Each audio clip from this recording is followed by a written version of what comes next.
Technology के इस दौर में जहां हर एक शोबे में नई नई इजादात देखने को मिल रही है, वहीं मेडिकल साइंस में भी इनकलाबी तब्दीलियां रोनुमा होती देखी जा रही है। ताहम इस पेशरफ्त के बीच ऐसा रुझान भी देखने को मिल रहा है जिसकी मिसाल माजी में कहीं नहीं मिलती है। जी हाँ, हम बात कर रहे हैं ऑपरेशन के जरिए होने वाली जचकी की। गुज़श्ता कई बरस के दौरान मुल्क भर के साथ साथ वादी कश्मीर में भी कुदरती तरीक़े से जचकी की शरह में नुमाया कमी, जबकि ऑपरेशन के ज़रिए होने वाली जचकी में तेज़ी से इजाफा देखा जा रहा है। आजकल विलादत के जितने भी केसेस हो रहे हैं वो ज़्यादातर ऑपरेशन से ही अमल में लाए जा रहे हैं। अगरचे ये बढ़ता रुझान सरकारी अस्पतालों में कुछ हद तक कम नज़र आ रहा है, लेकिन अक्सर निजी नर्सिंग होम्स में बिना ऑपरेशन के जचकी मुमकिन ही नहीं हो पाती है।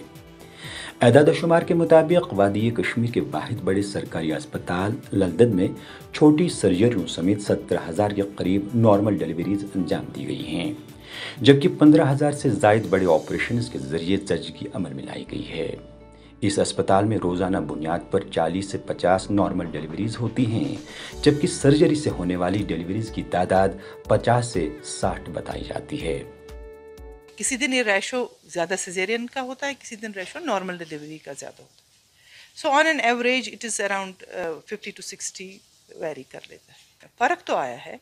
अगर आप वर्ल्ड वाइड देखेंगे, caesarean section rate overall increase हो गई है throughout world. This is the only tertiary care hospital where we are getting referrals, हर तरफ से आ जाते हैं। आज से 10 साल पहले जो प्रेगनेंसी थी वो इतनी कॉम्प्लिकेटेड नहीं थी। Higher age group, higher problems, medical associated problems, then IVF pregnancy, infertility treatment and IVF pregnancy with all those complications, so it makes it a higher group. पहले होता था, पहले सिजेरियन होके नॉर्मल डिलीवरीज करना patients accept करते थे, अब accept नहीं करते हैं, उसमें लीगल इश्यूज है।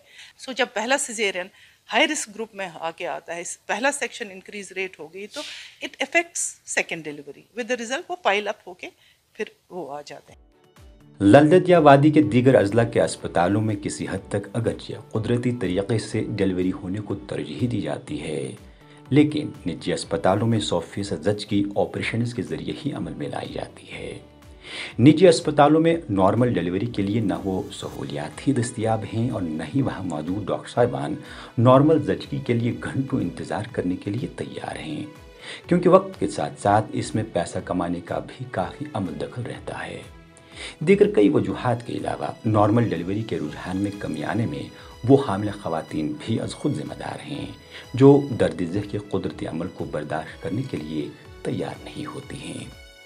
बहुत सारे पेशेंट जो मेरे पास आते हैं स्पॉन्टेनियसली वो प्रेग्नेंट नहीं रहती हैं, उनको ट्रीटमेंट देना पड़ता है।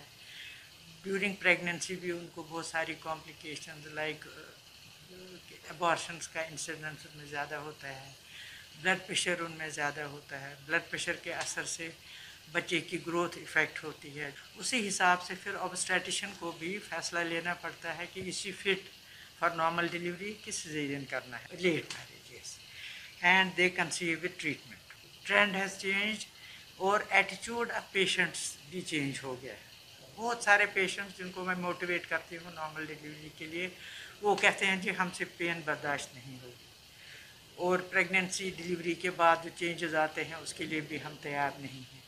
काफ़ी सारे डॉक्टर हैं जो टाइम से पहले ही उनको कहते हैं कि आपको सिजेरियन करना पड़ेगा without knowing the real reason कि हम इनको सिजेरियन क्यों कर रहे हैं। नॉर्मल डिलीवरी के रुझान को बढ़ाने के लिए हामिल ख़वातीन में इब्तिदाई दिनों से ही आगाही फराहम करने की ज़रूरत है कि कुदरती तरीक़े से बच्चे को जन्म देने में क्या फ़ायदे हैं और ऑपरेशन के बाद किस तरह की पेचीदगियों का सामना एक माँ को करना पड़ सकता है। इसमें एजुकेशन की ज़रूरत है at every level. We need to educate our patients. So ये एंटीनेटल पीरियड में होना चाहिए, चाहे वो आप फील्ड में कर रहे हैं, चाहे हम यहाँ हैं। सेल एक बनानी है जहाँ पे एंटीनेटल काउंसलिंग होनी चाहिए और एक पेशेंट को ये बताना है कि नॉर्मल डिलीवरी के क्या एडवांटेजेस हैं और सिजेरियन के क्या एडवांटेजेस एंड डिसएडवांटेजेस हैं। लगता है शॉर्ट टर्म हो गया सिजेरियन, फिर इसकी लॉन्ग टर्म कॉम्प्लिकेशंस हैं, वो पेशेंट्स को अंडरस्टैंड करना है। वो होना चाहिए at every level, starting from periphery up to tertiary. Patients को अपना एटीट्यूड चेंज करना चाहिए। Second most important thing is counselling, जो डॉक्टर को थ्रू आउट प्रेगनेंसी उसको तैयार करना है, मोटिवेट करना है, मेंटली फिज़िकली प्रिपेयर करना है کہ آپ اگر چاہیں تو ہم نارمل ڈیلیوری آپ کی کر سکتے ہیں.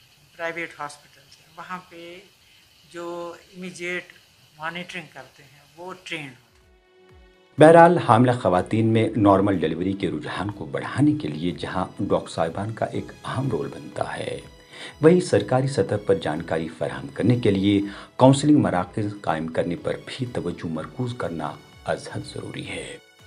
ETV بھارت کے لیے سری نگر سے پرویز الدین کی خاص رپورٹ.